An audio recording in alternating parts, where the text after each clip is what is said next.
ಭಾರತ ಮತ್ತು ಪಾಕಿಸ್ತಾನದ ನಡುವೆ ಹೆಚ್ಚುತ್ತಿರುವ ಉದ್ವಿಗ್ನತೆಯನ್ನ ಗಮನಿಸಿದ ಬಿಸಿಸಿಐ ಒಂದು ದೊಡ್ಡ ನಿರ್ಧಾರವನ್ನ ತೆಗೆದುಕೊಂಡಿದೆ. 2025ರ ಐಪಿಎಲ್ ಅನ್ನ ತಾತ್ಕಾಲಿಕವಾಗಿ ಸ್ಥಗಿತಗೊಳಿಸಿದೆ. ಉಗ್ರ ಪೋಷಕ ಪಾಕಿಸ್ತಾನ ಭಾರತದ ಹಲವಾರು ನಗರಗಳ ಮೇಲೆ ಡ್ರೋನ್ ದಾಳಿ ನಡೆಸಿತು. ಆದರೆ ಭಾರತ ಪಾಕಿಸ್ತಾನಕ್ಕೆ ಸೂಕ್ತ ಪ್ರತ್ಯುತ್ತರ ನೀಡಿ ಅದರ ಕ್ಷಿಪಣಿಗಳನ್ನ ಮತ್ತು ಡ್ರೋನ್ಗಳನ್ನ ಹೊಡೆದುರುಳಿಸಿತು.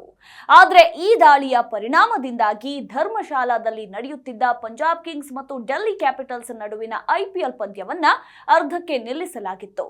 ಆದ್ರೀಗ ಇಡೀ ಆವೃತ್ತಿಯನ್ನ ತಾತ್ಕಾಲಿಕವಾಗಿ ರದ್ದುಗೊಳಿಸಲಾಗಿದ್ದು ಉಳಿದ ಪಂದ್ಯಗಳನ್ನ ಶೀಘ್ರದಲ್ಲೇ ಮರು ನಿಗದಿಪಡಿಸಬಹುದು ಎಂದು ವರದಿಯಾಗಿದೆ. ಏಪ್ರಿಲ್ 22ರಂದು ಪಹಲ್ಗಾಮ್ನಲ್ಲಿ ನಡೆದಂತಹ ಭಯೋತ್ಪಾದಕ ದಾಳಿಯ ನಂತರ ಭಾರತ ಪಾಕಿಸ್ತಾನದ ವಿರುದ್ಧ ಕಠಿಣ ಕ್ರಮ ಕೈಗೊಂಡಿದೆ.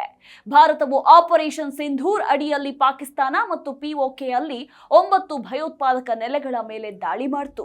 ಇದಾದ ನಂತರ ಪಾಕಿಸ್ತಾನ ಸಿಟ್ಟಿಗೆದ್ದಿದ್ದು ಒಂದರ ನಂತರ ಒಂದರಂತೆ ಅನೇಕ ನೀಚ ಕೃತ್ಯಗಳನ್ನ ಎಸಗುತ್ತಿದೆ. ಪಾಕಿಸ್ತಾನದ ಎಲ್ಲಾ ಪ್ರಯತ್ನಗಳನ್ನ ಭಾರತ ವಿಫಲಗೊಳಿಸಿದೆ.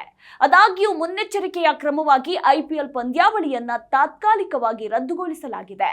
ಕೇಂದ್ರ ಮತ್ತು ಎಲ್ಲಾ ಫ್ರಾಂಚೈಸಿಗಳು ಮತ್ತು ಪಾಲುದಾರರೊಂದಿಗೆ ಸಮಾಲೋಚಿಸಿದ ನಂತರ ಐಪಿಎಲ್ ಪಂದ್ಯಾವಳಿಯನ್ನ ತಾತ್ಕಾಲಿಕವಾಗಿ ಸ್ಥಗಿತಗೊಳಿಸುವ ನಿರ್ಧಾರ ತೆಗೆದುಕೊಳ್ಳಲಾಗಿದೆ. ಇದರರ್ಥ ಈ ಆವೃತ್ತಿಯಲ್ಲಿ ಉಳಿದ ಪಂದ್ಯಗಳನ್ನ ಮುಂದಿನ ದಿನಗಳಲ್ಲಿ ನಡೆಸಲಾಗುವುದು. ಆದರೆ ಉಳಿದ ಪಂದ್ಯಗಳನ್ನ ಯಾವಾಗ ಮತ್ತು ಎಲ್ಲಿ ನಡೆಸಲಾಗುವುದು ಎಂಬುದರ ಕುರಿತು ಇನ್ನೂ ನಿರ್ಧಾರ ತೆಗೆದುಕೊಳ್ಳಲಾಗಿಲ್ಲ.